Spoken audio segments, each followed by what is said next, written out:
Então, já, já são 7h30, né? Tá, a gente vai estar começando no horário. Estamos aqui reunidos nesta noite. A gente pode estar começando, né, Tarcísio? Dando início. Quero deixar aqui o prazer e a alegria de estarmos nesta noite, né, reunidos para aprendermos mais sobre a palavra de Deus. Já desejar uma abençoada semana. E foi muito bom. Está sendo gratificante, né, os nossos encontros e estarmos juntos nesta noite. Eu gostaria de ler em João 2. Amados, agora somos filhos de Deus e ainda não é manifestado o que havemos de ser, mas sabemos que, quando Ele se manifestar, seremos semelhantes a Ele, porque assim como é e o veremos. Né? Essa aqui é a nossa senha diária para este dia abençoado, terça-feira, 31 de agosto. E que Deus possa nos abençoar, nos ajudar a entender e a compreender a sua palavra. Senhor, vamos orar. Senhor Deus e Pai, obrigado, Senhor, por este dia, por Tu permitir, Senhor, que estivéssemos aqui reunidos para aprender um pouco mais da Tua palavra, do que Tu queres para nossas vidas. Dai-nos, Senhor, entendimento, que nós te pedimos em nome de Jesus. Boa noite. Vocês todos bem-vindos. O que a gente vai falar hoje vai partir um pouco do que a gente conversou na semana passada. Então, vou partir do pressuposto, talvez equivocado, de que todo mundo esteve lá, mas pelo que eu estou vendo aqui, a maioria das pessoas, todo mundo que eu estou vendo aqui, eu acho que esteve na semana passada, onde a gente viu algumas características do Deus que viria a ser o Deus de Israel. Então, a gente viu ali que ele foi adorado primeiramente em regiões ao sul do território que seria de Judá, Israel, entre os povos edomitas, midianitas e depois conhecido também entre os hebreus que estavam no Egito. A gente viu que a principal característica dele naquele início era como um deus da chuva e um deus guerreiro que libertou o povo da servidão no Egito. Então essa foi a linha geral do que a gente estudou na semana passada, e no final a gente trouxe uma reflexão também. Então, agora, do estudo de hoje, vamos ver como o Deus Javé foi adorado em Jerusalém, que ficava no território de Judá, e também em Israel. Não sei se a pastora já pode compartilhar a tela. Tem um mapa aí só para a gente entender melhor, não sei se ela vai conseguir compartilhar, porque acho bom a gente ver logo o mapa no início, porque meio para a gente se situar em tudo que a gente vai falar. Porque às vezes a gente fala assim, o território de Judá, Israel, e como se todo mundo soubesse como é que é. Mas esse mapa aí mostra mais ou menos como é que era dividido o território. Então, a parte de amarelo é o reino, ficou conhecido como o reino de Israel, que ficava ao norte, certo? Então, prestem atenção aí, principalmente na cidade de Betel, ficava na fronteira com essa parte mais verdinha, que era o reino do sul, que era Judá, Siló, e lá mais ao norte, Dan, que era a outra extremidade do reino de Israel. E o reino de Judá a principal cidade é Jerusalém. Então, quando a gente estiver falando que Javé foi adorado desse modo em Judá, a gente está se referindo a essa parte mais é de baixo aí, ao sul, essa parte verde que é do reino de Judá. E quando a gente vai falando sobre como Deus foi adorado no norte, essa parte mais amarelinha aí, cercado de amarelo, que é o reino do norte, o reino de Israel, certo? Pode, acho que deu para todo mundo compreender. Então pode encerrar, pastora, o compartilhamento de tela, certo? Então, antes do Deus Javé ser introduzido no território de Israel, porque a gente viu que primeiramente era ao sul, ali em Midian, Edom, então antes dele ser introduzido nesse território aí que a gente acabou de ver, que era o território de Israel, ele foi trazido pelos hebreus do Egito. O pastor Nelson tem explicado isso com mais detalhes, como se deu essa formação aí do povo. Quais eram as divindades que eram adoradas em Israel, nesse território, antes do Deus Javé chegar com a vida dos hebreus, do grupo de Moisés? Uma série de divindades era adorada nesse território que nós acabamos de ver aí no mapa. Nós sabemos disso de vários modos, tanto arqueológicos, mas a própria Bíblia confirma isso através dos nomes das cidades que tinham lá em Israel e Judá. Por exemplo, a cidade de Anatote, que era o lugar onde o profeta Jeremias nasceu, representa uma deusa, a deusa Anat. Então a gente vê por esses nomes. Ou a cidade de Baal-Perazim, lugar onde Davi derrota os filisteus, representa, obviamente, o deus Baal. Ou uma outra cidade chamada Bet-Dagon, cidade que ficava em Judá, representa o deus Dagon. Ou Betel, que ficava em Israel, representa o deus El. Ou Jerusalém, que representa o deus Shalimu, que era uma divindade do crepúsculo. Então, o nome dessas cidades que ficavam nesse território de Israel, o nome delas está ligado a várias divindades. Isso se deu certamente porque se adoravam essas divindades nesse território antes e também durante a chegada do grupo dos hebreus que trouxeram a adoração ao Deus Javé. Então convém a gente perguntar, bem, se nesse território de Israel se adoravam várias outras divindades, como Baal, Dagon, El, onde Javé foi primeiramente adorado no território de Israel? Então, os textos bíblicos, a Glaucia está dando boa noite, Glaucia. Está difícil de acompanhar pelo chat aqui, porque eu estou no celular, mas... Então, onde Javé foi adorado no território de Israel pela primeira vez? Os textos bíblicos, eles são unânimes em preservar uma lembrança histórica de um santuário javista muito importante na cidade de Siló, que a gente viu lá no mapa. Ficava em Israel, no que seria Israel. Então, pelo que a Bíblia diz, para essa cidade, para esse santuário que ficava em Siló, se faziam romarias importantes do povo, e foi lá que o Deus Javé se revelou, por exemplo, ao profeta Samuel. Podemos também supor que foi através desse santuário em Siló que Javé se tornou o Deus do rei Saul. Então, o santuário de Siló foi um lugar tão importante do culto de Javé em Israel, que mesmo os escritores bíblicos, de bem depois, eles tiveram que explicar por que não se adorava mais Javé em Israel. Então, por exemplo, o Salmo 78, versículos 58 a 60, diz isso. Por que não se adorava mais Javé em Israel? O texto diz o seguinte, do Salmo 78.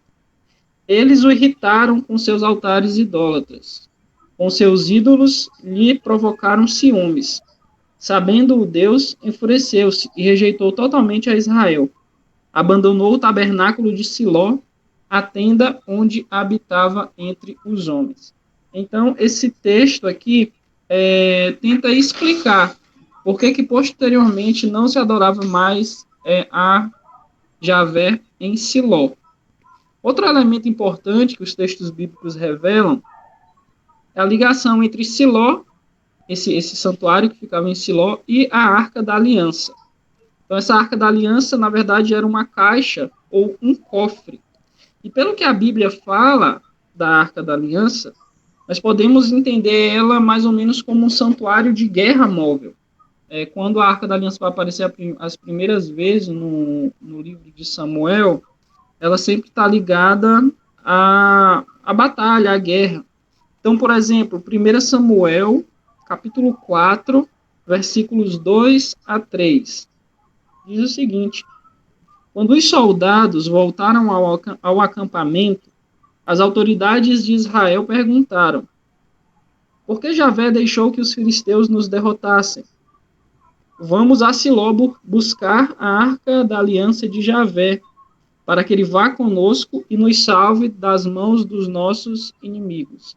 Então mandaram trazer de Siló a arca da aliança de Javé dos exércitos, que tem seu trono entre os querubins.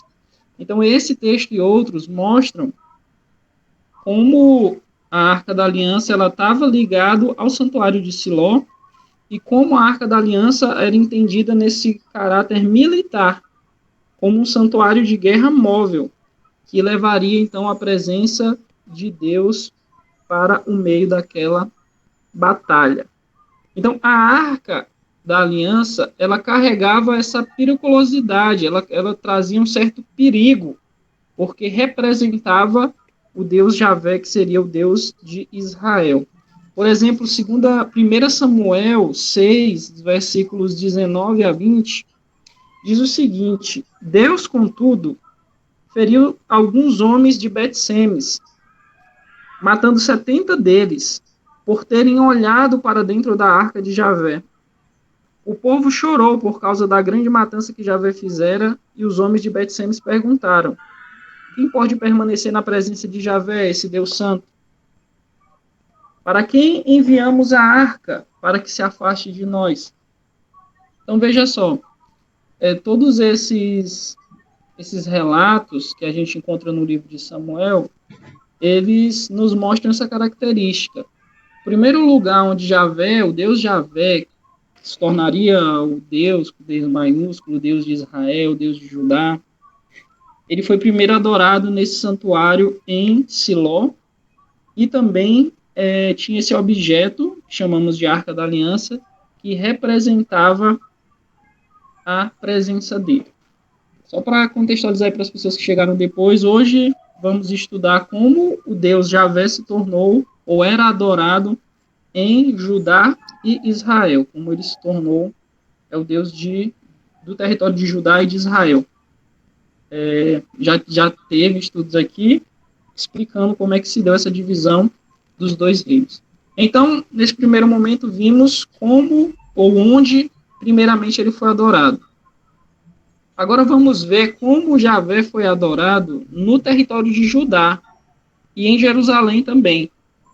Sempre lembrando do mapinha que a gente mostrou no início. Judá, aquela parte ao sul, aquela parte de verde, ficava ao sul. Certo? Então, os personagens principais que a gente tem no reino de Judá, obviamente, são Davi e o seu filho Salomão. Mas quem era Davi? O relato bíblico nos diz que Davi era um rival do rei Saul, e que primeiro ele se estabeleceu na cidade de Hebrom. Ele não vai primeiro para Jerusalém, primeiro ele fica em Hebrom. Depois é que ele se apodera da cidade de Jerusalém e faz de Jerusalém a sua capital. Jerusalém, naquela época, era uma cidade bem pequena, bem modesta. Tinha ali entre 4 e 6 hectares somente. Era muito menor a uma outra cidade que ficava no território de Judá, chamada Ascalon, que tinha entre 50 a 60 hectares. Então, dá de ver a diferença. E Ascalon continuou sendo uma cidade dominada pelos filisteus. Então, a gente deve se perguntar, bem, Davi, um grande guerreiro, conquistou essas cidades e tal, mas por que ele escolheu uma cidade tão pequena para ser a sua capital e não uma cidade menor? Isso é meio contraintuitivo quando a gente pensa nos líderes. Quando um grande líder conquista um território, ele sempre tenta fazer da maior cidade, a mais importante, a mais imponente, a sua capital. E Davi faz de Jerusalém a sua capital, não Ascalon, que era uma cidade muito maior. A cidade de Jerusalém, ela consistia basicamente em uma pequena aglomeraçãozinha ali, perto do Monte das Oliveiras. E o texto lá diz como Javé entrou na cidade de Jerusalém. Foi com a transferência da Arca da Aliança, de Kiriat Jearim para Jerusalém, uma viagem de cerca de 10 quilômetros. Então, toda essa narrativa está lá contada nos livros de Samuel, certo? E, se não me engano, também em Primeira Reis, mas não tenho certeza. Em Samuel, nos livros de Samuel, sim. Toda aquela história que Davi vem dançando na frente da arca, aquela coisa e tal, que é muito conhecida. Uma outra questão importante que os textos bíblicos tentam explicar é a seguinte: era muito comum naquela época, quando um rei conquistava uma cidade, ele construir um templo para o seu Deus. E a Bíblia tenta explicar por que Davi não construiu um templo para o seu Deus, que era Javé, em Jerusalém. Por que ele não construiu, já que isso era algo muito comum? Talvez ele não construiu porque quando ele entrou em Jerusalém, já havia um grande templo lá a uma outra divindade, porque aquela cidade já era muito antiga. Então, talvez ele não construiu um templo porque já houvesse um templo lá, dedicado, claro, para outra divindade. Nesse caso, a construção do templo que Salomão fez depois de Davi, ela não teria sido uma construção feita do zero, certo? Mas a partir de um santuário já existente, talvez dedicado a Deus do Sol, que era o Deus Shamash. Por isso que quando Salomão vai fazer a dedicação do templo, isso está lá em 1 Reis, capítulo 8, 12, ele tenta enfatizar que aquele templo ali está sendo dedicado não a um Deus tipicamente entendido como um Deus do Sol, mas como um Deus, como a gente viu que Javé era, como um Deus da chuva. Por isso, a primeira frase da oração de Salomão na dedicação do templo de Jerusalém é a seguinte, está lá no versículo 12 de 1 Reis, capítulo 8. Salomão exclamou: Javé disse que habitaria numa nuvem escura. Então, tudo isso combina muito com tudo o que a gente viu no estudo passado sobre Javé ser entendido como um Deus da chuva. O Salmo 18, versículos 9 e 13, também preservam isso, também preservam essas características de Javé como um Deus da chuva. O Salmo diz o seguinte, Salmo 18, versículos 9 a 13. Ele abriu os céus e desceu. Nuvens escuras estavam sob os seus pés. Montou um querubim e voou, deslizando sobre as asas do vento. Fez das trevas o seu esconderijo, das nuvens escuras, cheias de água, o abrigo que o envolvia. Então, até essa frase aqui, esse versículo está muito semelhante com o que Salomão pronuncia. Com o fulgor da sua presença, as nuvens se desfizeram em granizo e raios, quando dos céus trovejou Javé e ressoou a voz do Altíssimo. Então, todos esses textos preservam aquelas características que nós vimos no estudo passado, de Javé ser entendido como um Deus da chuva. Só que, a partir do momento que Javé começa a ser adorado em Jerusalém, ele também absorve, as pessoas começam a entender ele não só como um Deus da chuva, mas porque elas eram acostumadas a adorar lá também o Deus do Sol, elas começam a transferir as características daquela divindade solar, Shamash, para Javé. Nós encontramos isso até mesmo na arqueologia. Por exemplo, um sinete encontrado em Jerusalém, em uma tumba do século 7 a.C., mostra o deus solar rodeado ali ao lado dos dois deuses menores, que era chamado de direito e justiça. Ou seja, ao ser adorado como um deus solar, Javé também adquiriu essas funções de exercer o direito e a justiça, de ser um justo juiz. E se referir a Deus, a Javé, como um Deus justo, um Deus que exerce a justiça, que exerce o direito, se tornou, então, comum na Bíblia, especialmente nos Salmos. Não dá nem para a gente ler aqui todos os Salmos que falam, ou todos os textos também fora dos Salmos, que falam de Javé, de Deus, como aquele que exerce o direito e a justiça. Mas o importante aqui é o link que isso tinha com uma divindade solar, certo? Então, o Salmo 19, a gente vai ler só esse, ele preserva um pouco disso. Ele fala de Deus nas características mais ou menos do sol, e liga isso ao direito e à justiça. Então, o Salmo 19, versículos 4 a 8, dizem o seguinte: nos céus ele armou uma tenda para o sol, que é como um noivo que sai de seu aposento e se lança em sua carreira com a alegria de um herói. Sai de uma extremidade dos céus e faz o seu trajeto até a outra. Nada escapa ao seu calor.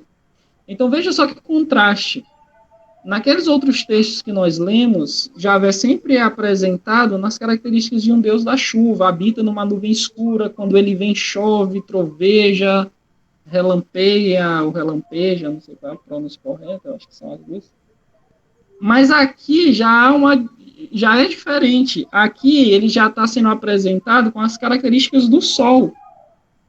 Vai de uma extremidade à outra do céu, nada escapa ao seu calor. Nos céus ele arma uma tenda para o sol. Então vê como aqui já há um aprimoramento da coisa. Ele não é só o Deus da chuva, ele é também o Deus do sol. Uma outra questão importante que as pessoas lá em Judá, especialmente em Jerusalém, começam a perceber, é não só isso, não só que Javé é Deus da chuva e do sol, aquele que exerce o direito e a justiça, mas ele também era o Deus supremo. De que sentido? De que ele era o maior de todos os deuses. É importante a gente entender isso, que nesse momento, eles ainda não tinham a ideia de que só existia um Deus. Eles acreditavam em vários deuses. No próximo estudo da próxima semana, a gente vai ver, a gente já viu também isso anteriormente no estudo do exílio, como eles passaram a acreditar na existência de um único Deus. Mas nesse momento aqui, eles ainda não têm essa noção de que só existe um Deus.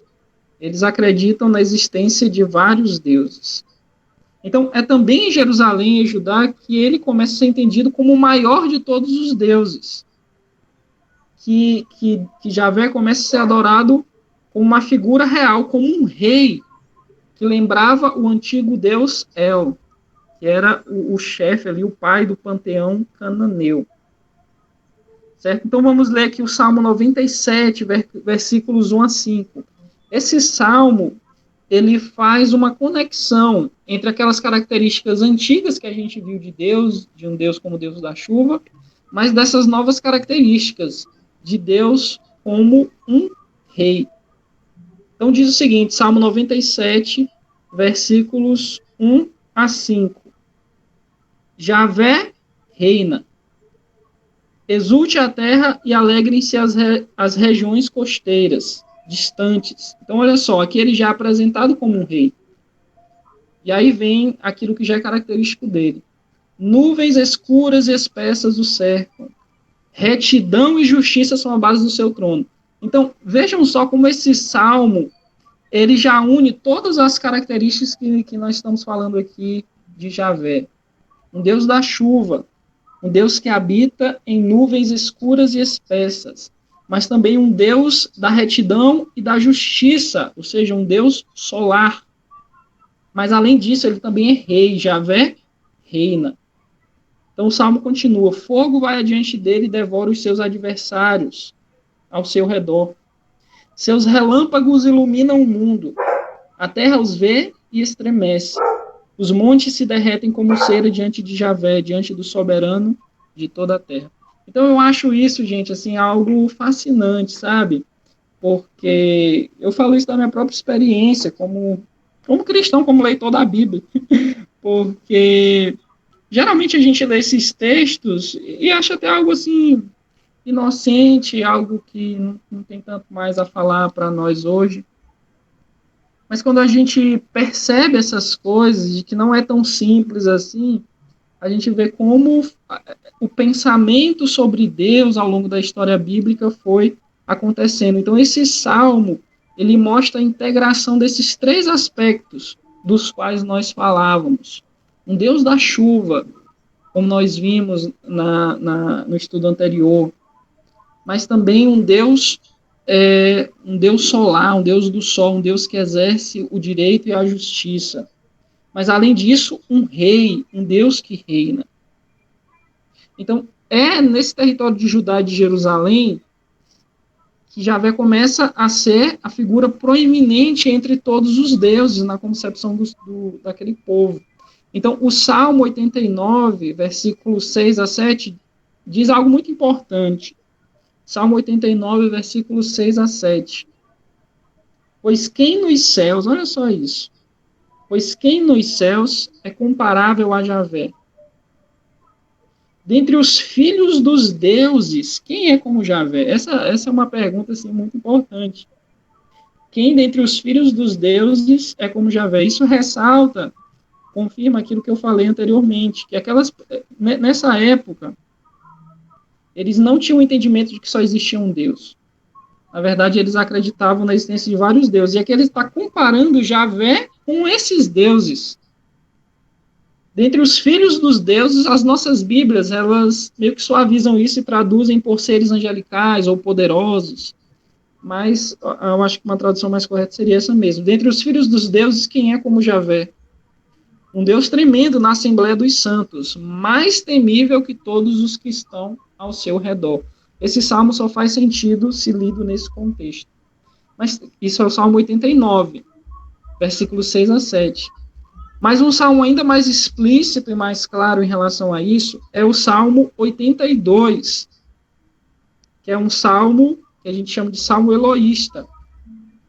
Ou seja, nesses salmos eloístas, o nome de Deus, Javé, foi substituído por Elohim, certo? Então, quando a gente lê Deus, o nome Deus nesses salmos, a palavra seria Elohim, e por trás de Elohim, claro, estaria Javé.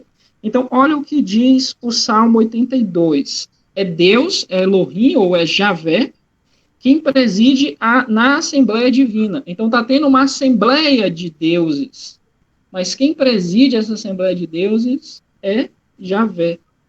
No meio dos deuses, ele é o juiz. Olha só.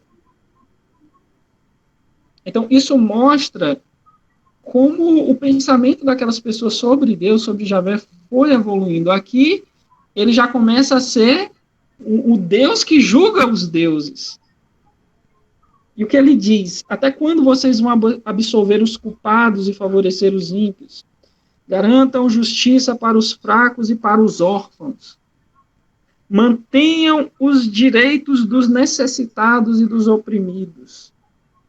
Livrem os fracos e os pobres. Libertem-nos das mãos dos ímpios. Nada sabem, nada entendem. Vagueiam pelas trevas, todos os fundamentos da terra estão abalados. Eu disse, vocês são deuses, todos vocês são filhos de Eliom, ou do Altíssimo.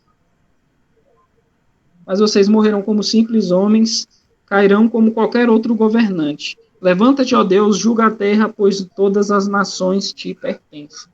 Então, eu acho que até aqui ficou claro aquilo que a gente está querendo falar, de como a ideia, de como Deus foi sendo percebido, e de como aquelas características primitivas dele, de um Deus da chuva e da guerra, foram sendo acrescentadas a outras coisas, como um Deus solar, um Deus que exerce a justiça, o direito, como um rei, como aquele que é superior a todos os outros deuses, que julga até mesmo na Assembleia Divina.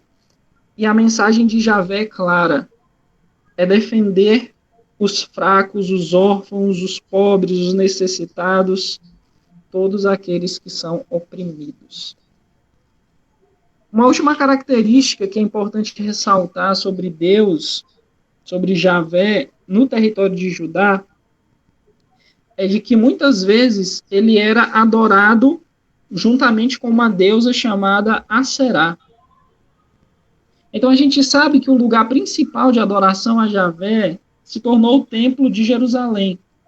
Mas o Templo de Jerusalém, que era a capital, não era o único lugar onde as pessoas adoravam a Javé. A Bíblia diz que as pessoas adoravam a Javé nos lugares altos. Então isso é algo muito comum no livro dos reis, falar sobre esses lugares altos, que as pessoas adoravam a Javé nos lugares altos. Mas o que eram esses lugares altos?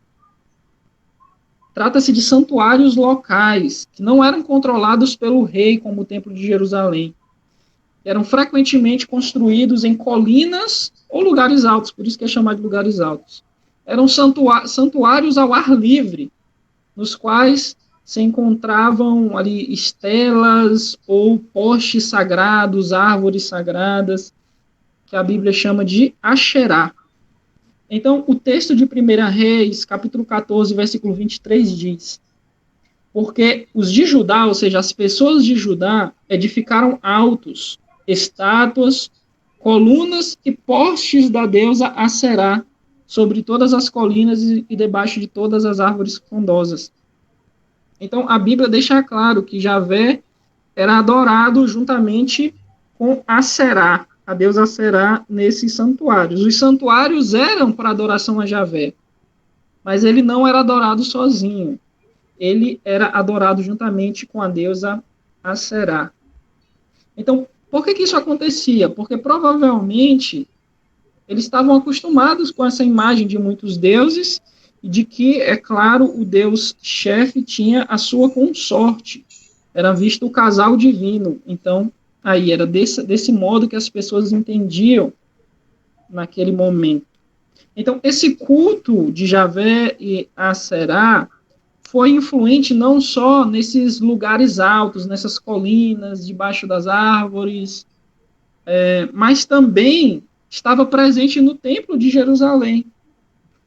O texto de 2 Reis 23, 6 a 7, deixa isso claro, que por ocasião da reforma do rei Josias, eles retiraram as imagens da deusa Aserá de dentro do Templo de Jerusalém. Isso é uma informação muito importante, porque olha só, no principal santuário de Javé, que era o Templo de Jerusalém, ele não era colocado ou adorado sozinho naquela época. Ele era adorado juntamente com a deusa Aserá. Então o texto diz o seguinte, 2 Reis 23, 6 a 7. Removeu do templo de Javé, do templo do Senhor, o poste de Aserá, e o levou para fora de Jerusalém, para o vale de Cedron, onde o queimou. Depois moeu as cinzas do poste e lançou o pó sobre os túmulos do povo. Também demoliu os alojamentos dos prostitutos e das prostitutas cultuais dentro do templo de Javé, do templo do Senhor, onde as mulheres teciam enfeites para o poste de Aserá. Então, eu acho que ficou claro por esses textos, e tem muitos outros, eu só trouxe aqui os principais, que demonstram isso. Então, qual é a primeira conclusão que chegamos hoje à noite? Que entre os judaítas, entre a região, os povos de Judá, que ficava ao sul, Javé continuava sendo entendido como um deus da chuva, mas ele também começou a assimilar as características solares, se tornando um justo juiz que promulgava o direito e a justiça do pobre, do oprimido, enfim. Ele passou a ser compreendido também como um rei e como soberano de todos os outros deuses. Como nós vimos, ele se tornou o Deus superior a todos os outros. Ele julgava a Assembleia Divina. Em Judá ainda acabamos de ver que Javé não era adorado sozinho, mas eles preservaram uma figura feminina na divindade, o que certamente ressalta a importância da fertilidade para aqueles povos.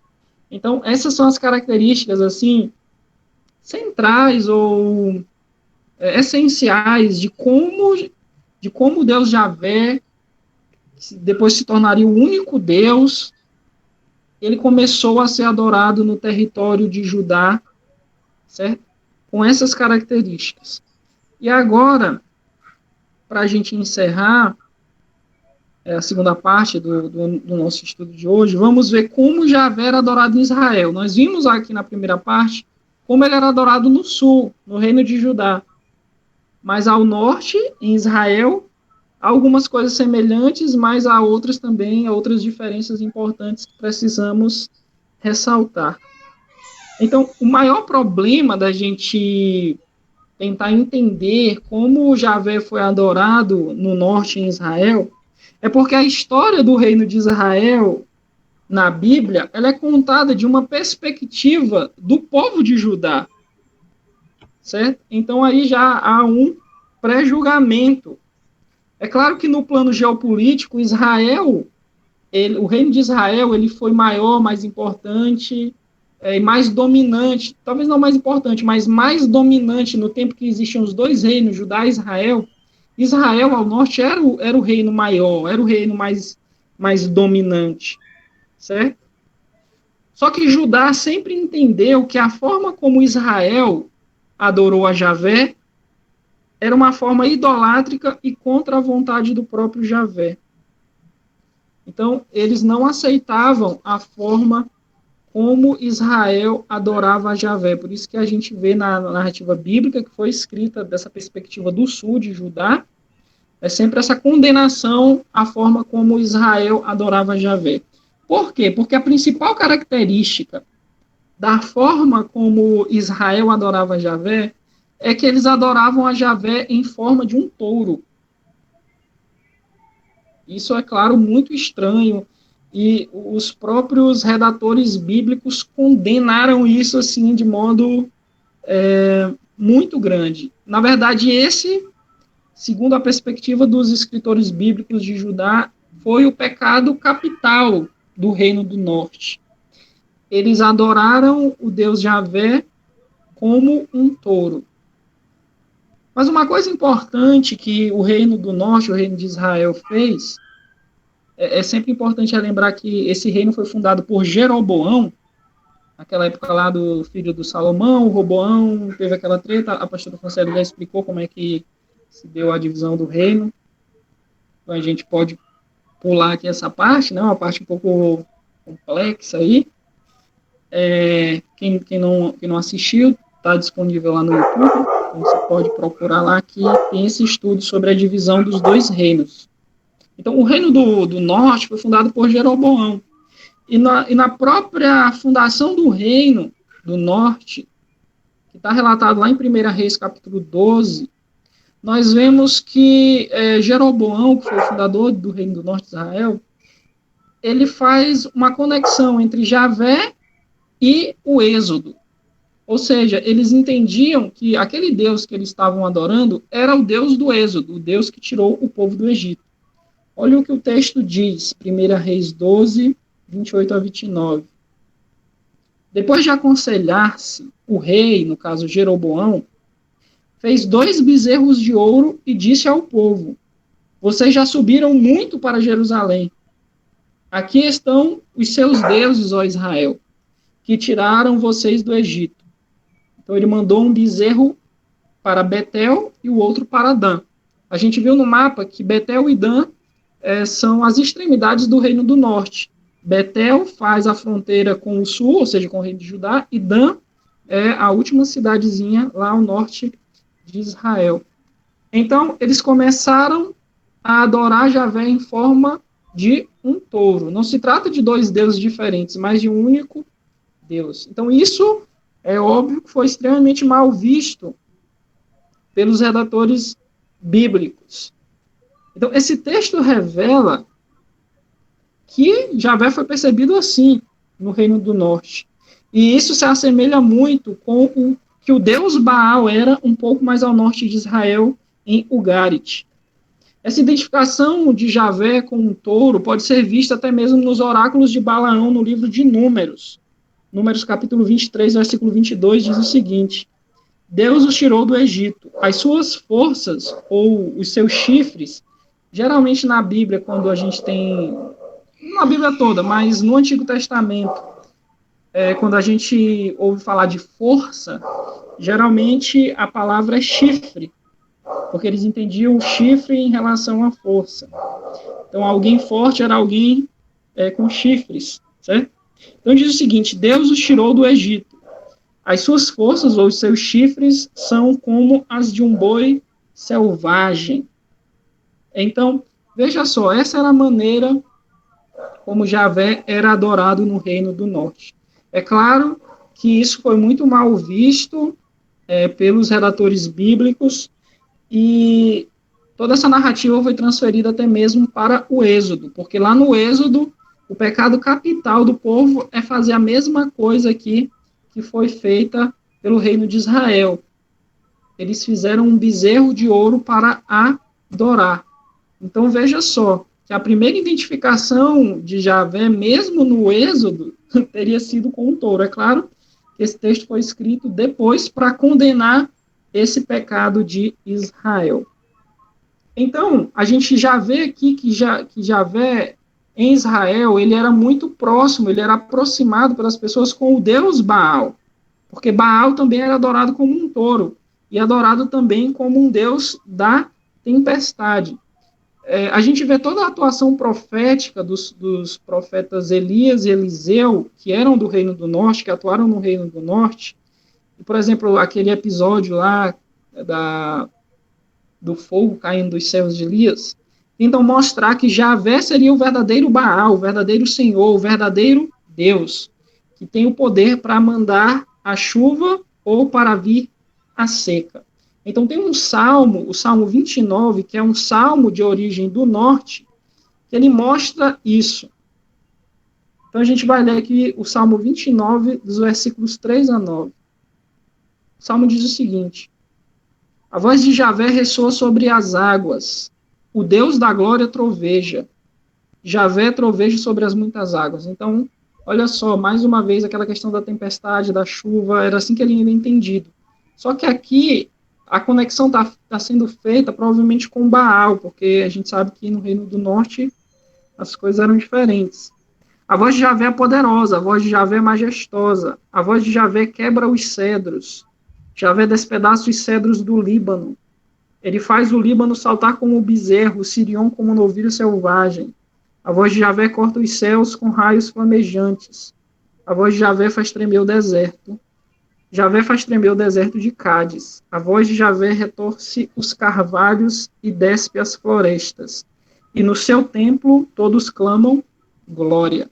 Então, mais uma vez, aqui a característica de um Deus da tempestade, das chuvas, que faz tudo isso aqui que o Salmo 29 diz. E a última característica da adoração a Javé no Reino do Norte era que ela era uma adoração não exclusiva. Ou seja, Javé não era adorado sozinho no Reino do Norte. No Reino do Norte, as pessoas nunca adoraram um só Deus ou dois deuses. Eles adoravam vários deuses. Javé era somente mais um. A gente vê isso confirmado tanto pelos testemunhos bíblicos quanto pela arqueologia, certo?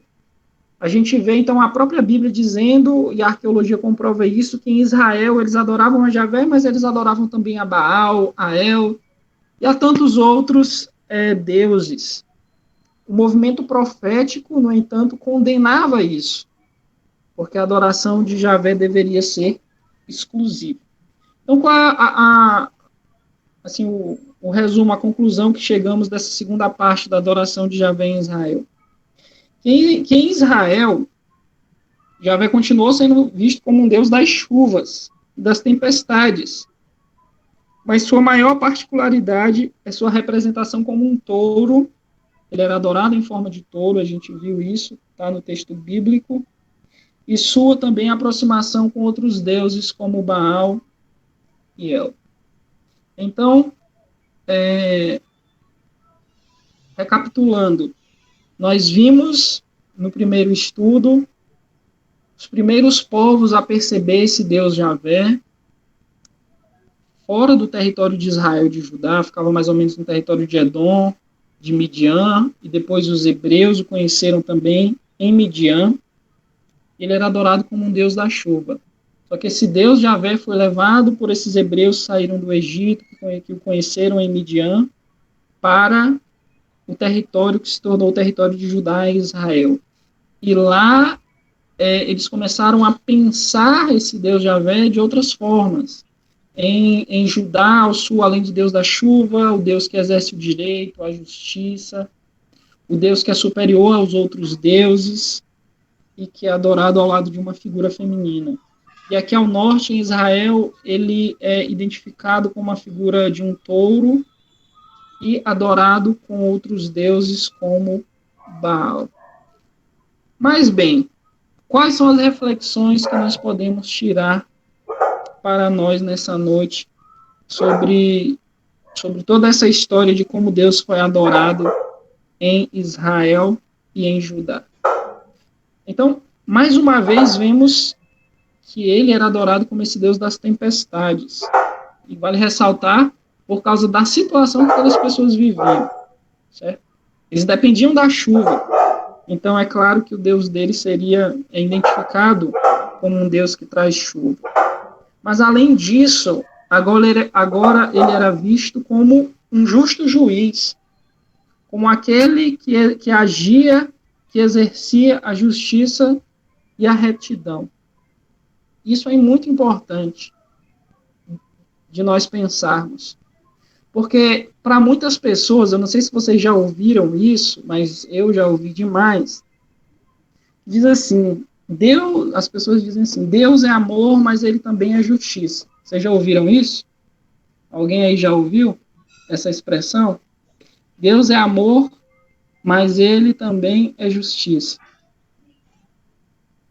Eu já ouvi isso demais. E, geralmente, quando as pessoas dizem isso, não que isso esteja errado, tá certo, Deus é amor e ele é justiça também. Mas quando as pessoas dizem isso, na verdade, o que elas estão querendo dizer é o seguinte, Deus é amor, mas ele também é mal.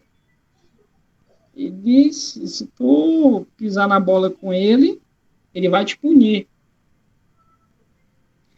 Só que justiça na Bíblia, ela nunca é entendida dessa forma.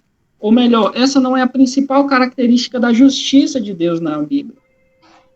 As duas palavras principais que nós temos na Bíblia para falar sobre a justiça de Deus, tanto de Sedacá quanto de Caiocine,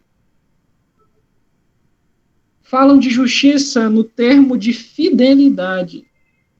Isso assim, muda radicalmente a forma como nós lemos os textos que falam da justiça de Deus. Porque, geralmente, quando nós lemos sobre a justiça de Deus na Bíblia, nós pensamos na punição. Mas não é isso que esse termo, justiça, quer revelar na Bíblia. Justiça significa fidelidade. Quando diz que Deus é justo para com o seu povo, não quer dizer que ele vai ser mal para conosco. Quer dizer que ele é fiel a nós. Isso é muito importante. Porque se não fosse a justiça de Deus, Deus teria abandonado o povo de Israel de uma vez por todas. Porque é óbvio que nem Israel, e nem a igreja, e nem nós, e nem nunca ninguém vai conseguir obedecer plenamente a Deus. O único que fez isso, claro, que fez toda a vontade divina, foi o próprio Jesus, que era Deus. Mas por que Deus não nos abandona, não nos deixa, não nos pune? Porque ele é justo. Porque ele é fiel. Ele é fiel em seu relacionamento conosco. Nós, ao contrário, não somos muito justos. Nós somos geralmente infiéis para com Deus. Não tem como nem catalogar todas as vezes que desobedecemos à vontade divina. Mas com Deus não é assim. Deus é fiel. Deus é justo. Se Deus diz que nos ama, ele nos ama. E esse é o verdadeiro amor. Deus nos ama. Porque Deus é fiel. Embora o povo de Israel e de Judá não seguissem o que Deus queria para eles, Deus foi justo, Deus foi fiel. Deus permaneceu com eles. No exílio ou fora do exílio, por todos os perrengues, etc. Então, nós precisamos entender a justiça de Deus em termos de sua fidelidade para conosco. Quando Paulo fala da justiça de Deus,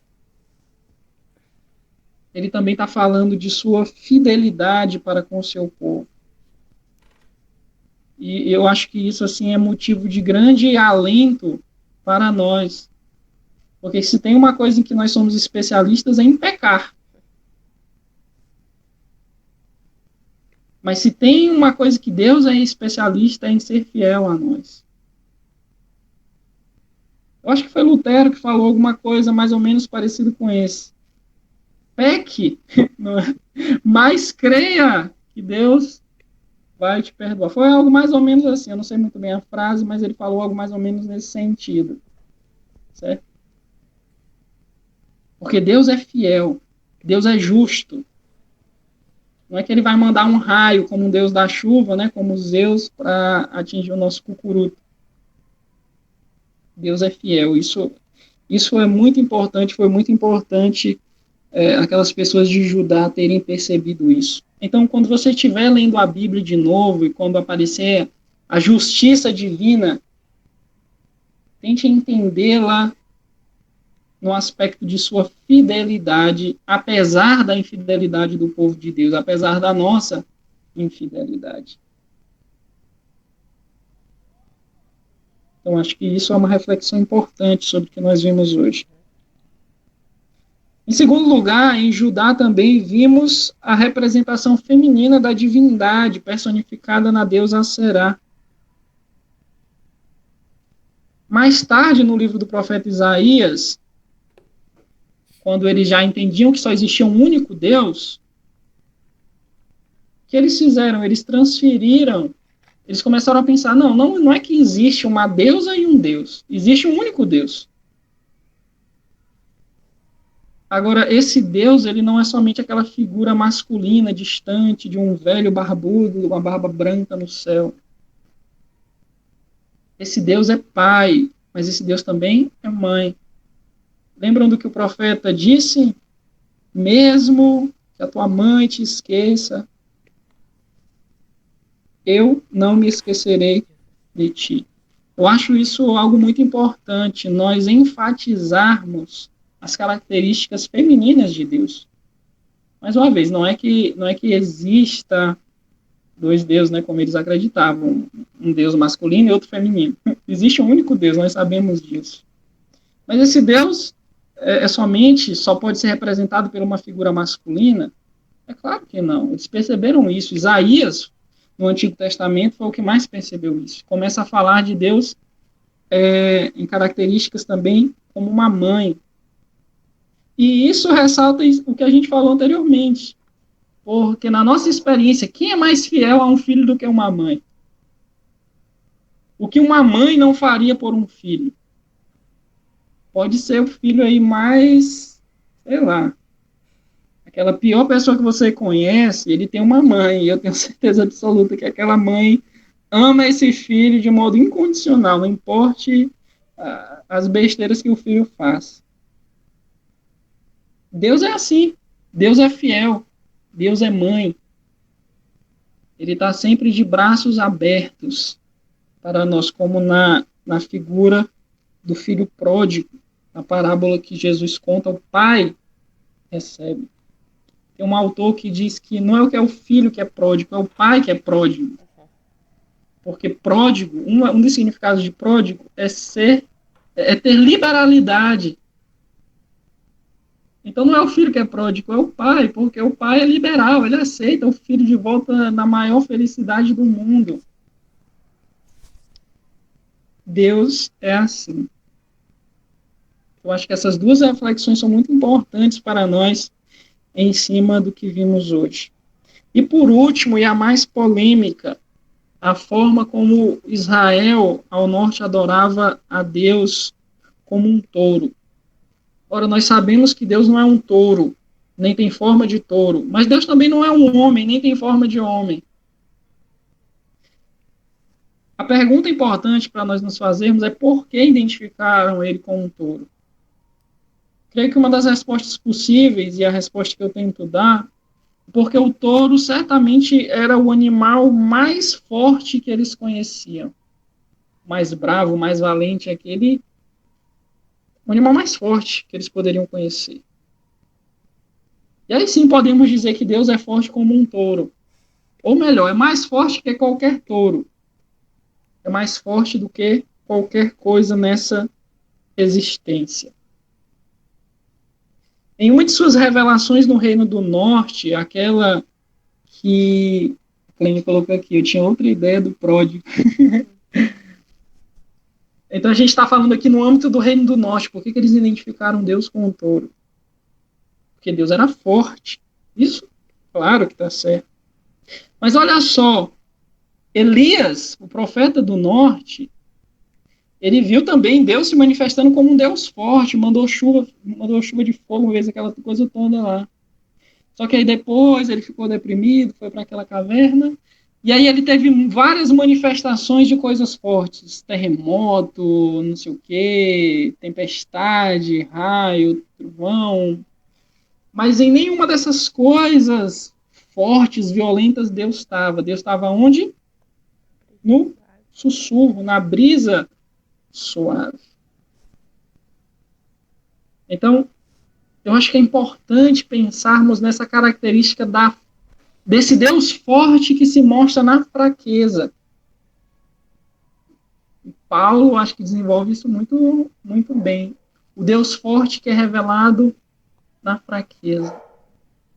Mas, sabe, pensando na minha própria experiência de pensar Deus como forte, como... E atando aqui todos os pontos da reflexão que eu estou tentando trazer nessa noite, creio que Deus é forte especialmente em relação à nossa fraqueza, em relação ao nosso pecado. Porque a despeito dos nossos pecados, Deus é forte para operar salvação em nossas vidas. A despeito de quão fundo a gente possa chegar do poço, Deus sempre vai estar lá. Sabe, quando criança eu morava no interior, a gente conversou um pouco disso no estudo passado, quando eu cheguei lá não tinha nem energia elétrica, nem água encanada. Então, a água era daquele poço cacimbão. Não sei se você sabe o que é um poço cacimbão. Eu nem sei como explicar, porque na minha vida toda aqui no Maranhão a gente fala assim, né? Poço cacimbão é aquele poço mesmo que é no braço, né? A água, a Clênia, por exemplo, que sabe o que é. E era a água que a gente tinha lá no nosso interior, na nossa casa, era de um poço cacimbão desses que foi cavado no fundo da nossa casa. Geralmente, isso, puxa a água no balde na corda. Exatamente isso. O poço era fundo, então tinha que puxar a água, amarrava. Meu avô fez toda uma engenharia lá, né, para ficar mais fácil, fez eu sei que era fundo o poço, então a gente tinha uma corda gigante, um balde, descia aquela corda no balde, depois ia puxando toda a água. E um dia meu irmão caiu dentro daquele poço. E o poço era muito fundo, eram vários metros. Meu irmão foi descer no balde para pegar um outro balde que estava lá dentro, e quando chegou lá, a corda quebrou, e ele caiu lá. Meu irmão era criança, também era. E o meu pai pulou lá de cima. Saiu descendo que nem um Homem-Aranha. Eu acho que essa é uma representação que eu sempre vou carregar para minha vida, porque às vezes eu penso nisso, cara, às vezes eu estou no fundo daquele poço, sabe? O meu irmão um dia teve, literalmente falando, mas pensando assim, no fundo do poço, já metaforicamente falando. Mas Deus sempre está lá. Nisso Deus se mostra forte. A despeito dos nossos pecados, das nossas fraquezas, das nossas falhas, Deus é forte para nos salvar, Deus é forte para nos curar. O braço dele sempre está estendido, como ele diz para o profeta Isaías: o meu braço não é curto demais para que eu não possa alcançar vocês. Eu sempre vou alcançá-los. Então, gente, era isso que eu tinha para nós conversarmos hoje à noite. Espero que tenha sido proveitoso. Refletir um pouco sobre essa história de Deus, não deixa de ser de uma história de Deus, aquela que está na Bíblia, de como Deus foi sendo visto e adorado pelo seu povo, pelo povo de Israel, pelo povo de Judá. Como isso pode comunicar algo para nós hoje. Então, agradeço pela atenção de vocês. E agora, se alguém tiver perguntas ou comentários, ou quiser acrescentar alguma coisa, ou iluminar, ou trazer experiências, estamos aqui para trocar figurinhas. Boa noite. Muito obrigado, Tarcísio. Muito, muito interessante mesmo, assim, a tua abordagem. E muito emocionante também o que tu falaste no final. Eu tenho... A pastora tá chorando, eu acho. Ai, ai. Eu tenho uma dúvida, assim, não é nenhuma dúvida, é mais uma reflexão que sempre me pega muito, que se existe alguma justificativa do porquê que, ao longo do tempo, se a gente for parar para pensar, Deus, pra gente, ele perde um pouco esse caráter metafísico, ele passa a ser uma coisa mais, pelo menos pelo que eu vejo, assim, mais humanizada, muito humana e pouco natureza, sabe? Não sei se... E se existe uma justificativa para isso, ou foi mesmo consequência dos processos históricos apenas. Uhum. Não existe uma razão, assim, ninguém programou. Eu acho que a gente conversou um pouco sobre isso, né, no estudo passado, que a gente viu mais essas características de Deus ligadas à natureza, a gente até trouxe uma reflexão sobre isso. Assim, eu não sei uma resposta correta, tipo, por que isso aconteceu, mas eu tenho o meu próprio palpite sobre o porquê isso aconteceu. Eu acho que pelo processo histórico da humanidade, o tempo em que nós vivemos, né, pós-iluminista, então tudo é muito racional. Então, por exemplo, Deus era entendido como um Deus da chuva. Hoje a gente sabe explicar a chuva, hoje a gente não precisa da chuva para praticamente nada, dizendo assim, de nós que moramos na cidade, a gente até conversou sobre isso, né, que para a gente que mora na cidade, a chuva, na verdade, é algo quase que ruim, porque atrapalha os nossos planos, ter que pegar ônibus de chuva é algo horrível, ter que morar numa cidade como São Luís, chovendo, é algo horrível. Então a gente vai perdendo essa conexão de perceber Deus nas coisas da natureza. Acho que por isso, porque acho que a gente levou a racionalidade a um extremo, sabe? Eu estava até pensando nisso esse fim de semana, para as pessoas que não conseguem conciliar assim, as duas coisas. Porque é claro que a gente sabe explicar a chuva hoje, a ciência sabe explicar a chuva hoje. Mas não quer dizer que a gente não possa perceber Deus na chuva. A gente pode explicar muitos processos naturais hoje. Mas isso não quer dizer que Deus não esteja ali. Eu fiquei pensando no seguinte: se eu te perguntar se tu foi criado por Deus, ou qualquer pessoa aqui foi criado por Deus, eu tenho certeza que todos vocês, todos nós vamos responder que sim. Nós fomos criados por Deus, nós fomos feitos por Deus. Mas isso não exclui dizer que nós não saibamos explicar as origens biológicas e naturais de como nós surgimos, porque a gente sabe explicar. Então, uma coisa não exclui a outra. Mas a gente realmente perdeu isso por causa dessa questão. Acho que a gente foi se afastando, sabe, de ver. E a reflexão que a gente trouxe na semana passada, a gente conversou aqui até muito sobre isso, foi justamente isso, de tentar recuperar isso. A gente sabe explicar tranquilo, mas é importante ver Deus novamente na natureza, porque para onde isso nos levou? Uma crise ecológica gigante, à beira de um colapso sem volta, não é? Eu acho que há poucas semanas saiu um estudo aí que estava apontando justamente para isso, que a gente já está explorando tanto que já está chegando a um ponto onde não há volta. Então, já tem teólogos trabalhando muito nisso, a importância da ecologia para a fé e da fé para a ecologia. E para a nossa reflexão mesmo, como cristãos, é muito importante, creio eu, perceber Deus nessas coisas. Perceber Deus na chuva, na natureza, conseguir admirar as coisas e ver a sacralidade das coisas. Porque tudo isso foi criado por Deus. Eu até brinquei na semana passada. Imagina que Deus te dê um presente, apareça para ti hoje, depois do estudo, te dê um presente. Eu duvido que tu vai jogar esse presente fora, vai tocar fogo, vai dizer que antes de 1800 e não sei o que, esse presente não era de tal cor. Não. Se Deus te aparecesse e te desse um presente hoje, tu ia cuidar desse presente. E a criação é um presente de Deus para nós. Assim como nós também somos criaturas. Então eu penso nesse sentido, de que a nossa época pós-moderna, acho que isso foi até mais forte na modernidade do que agora na pós-modernidade, que já tem muita gente recuperando isso, mas as pessoas foram, por essa crença na razão exacerbada, de que o que pode ser explicado não pode ser Deus, foram se afastando disso. Mas não sei se a pastora ou outras pessoas têm outros apontamentos, eu costumo pensar dessa forma.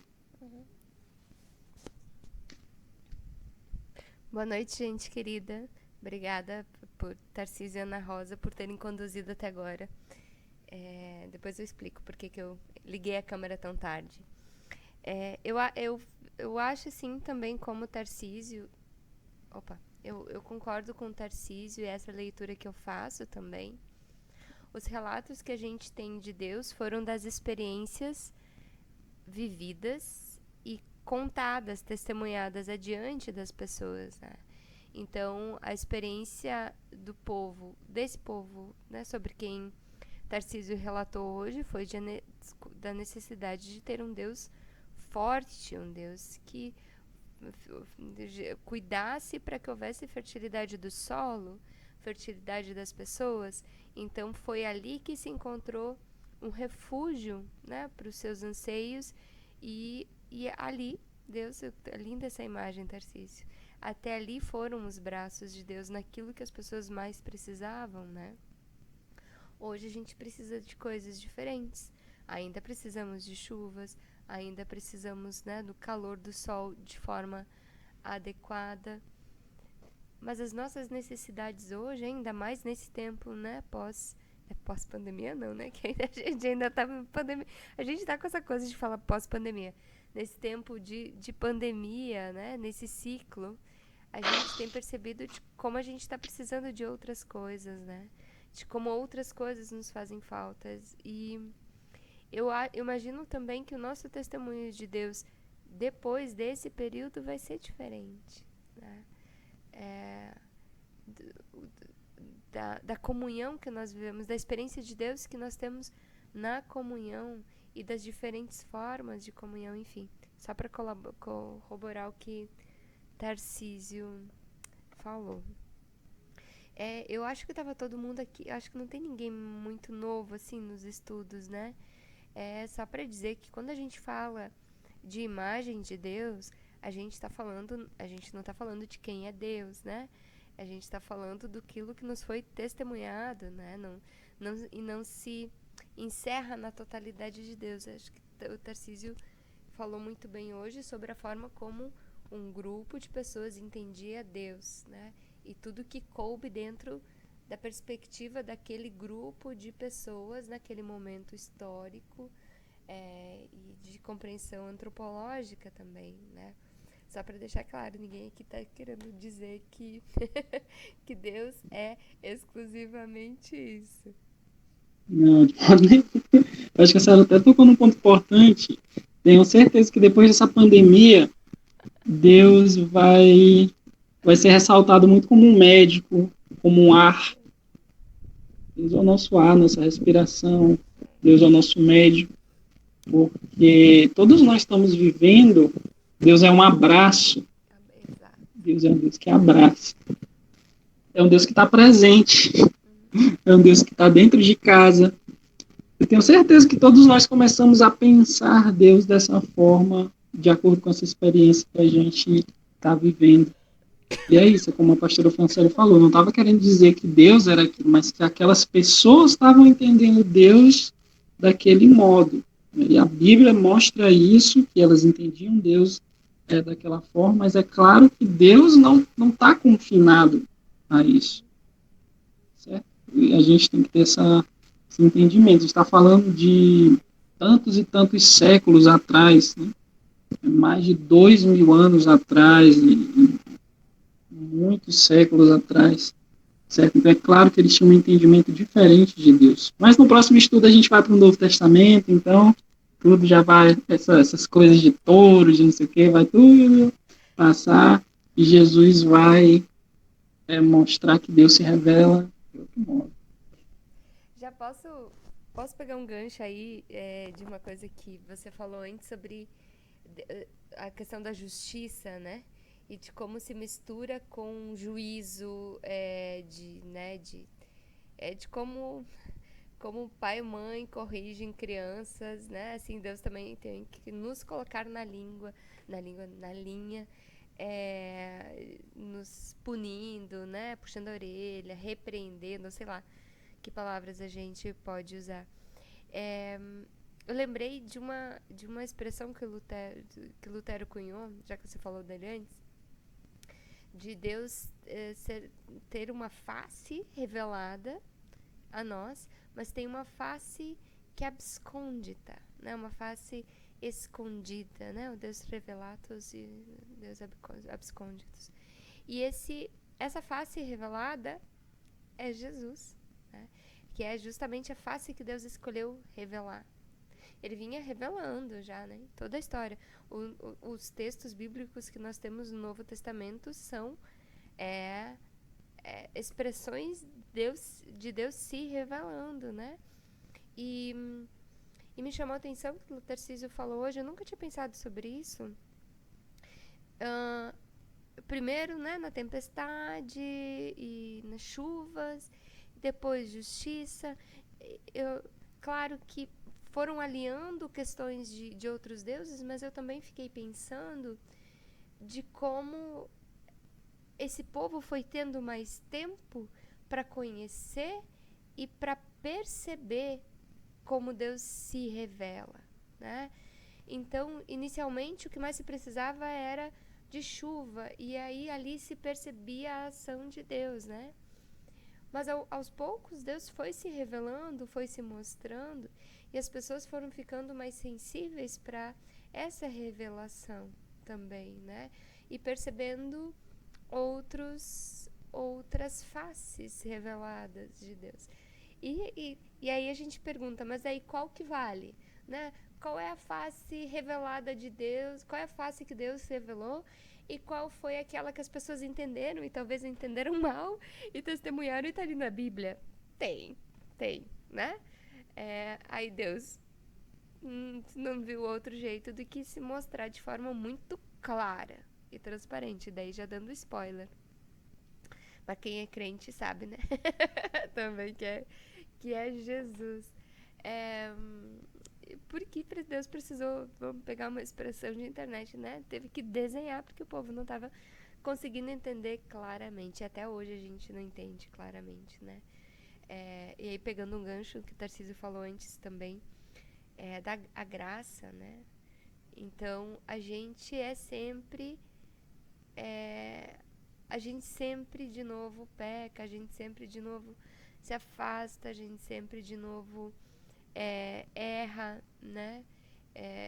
A gente deve, claro, tentar viver uma vida mais digna, uma vida decente, uma vida que agrade a Deus, que testemunhe seu amor o tempo todo, mas a gente sempre falha, e Deus sempre de novo é pródigo, né? No sentido de generoso na sua graça, no seu abraço. Eu para mim, depois do tempo de pandemia, Deus vai ser abraço, Tarcísio. Acho que você expressou isso muito bem.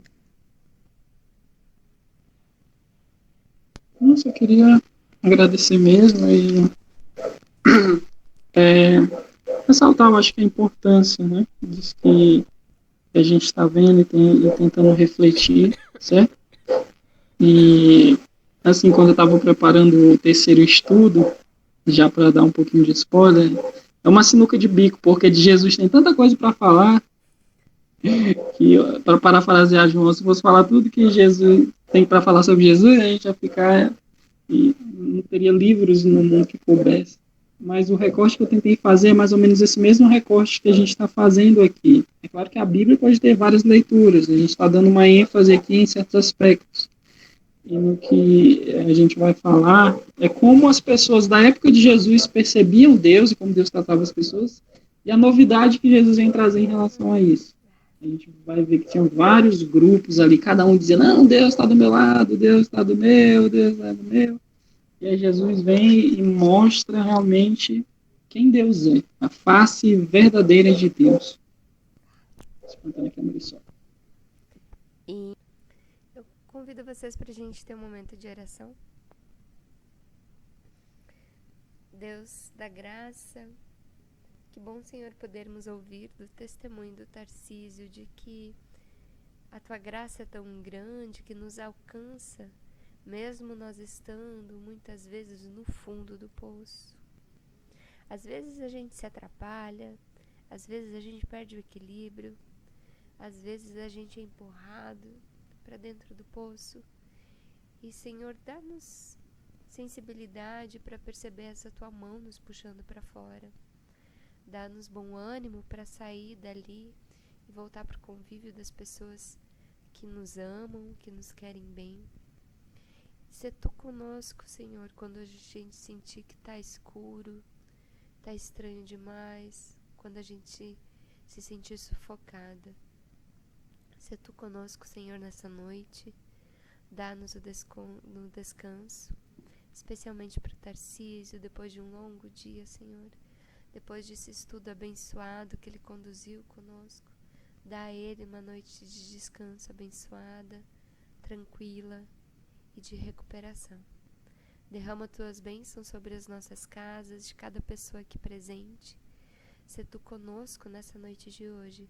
Sustenta-nos com a tua graça, sustenta-nos, Senhor, com a tua força, sustenta-nos com a generosidade da tua chuva, que faz tudo ficar fértil e verdinho de novo.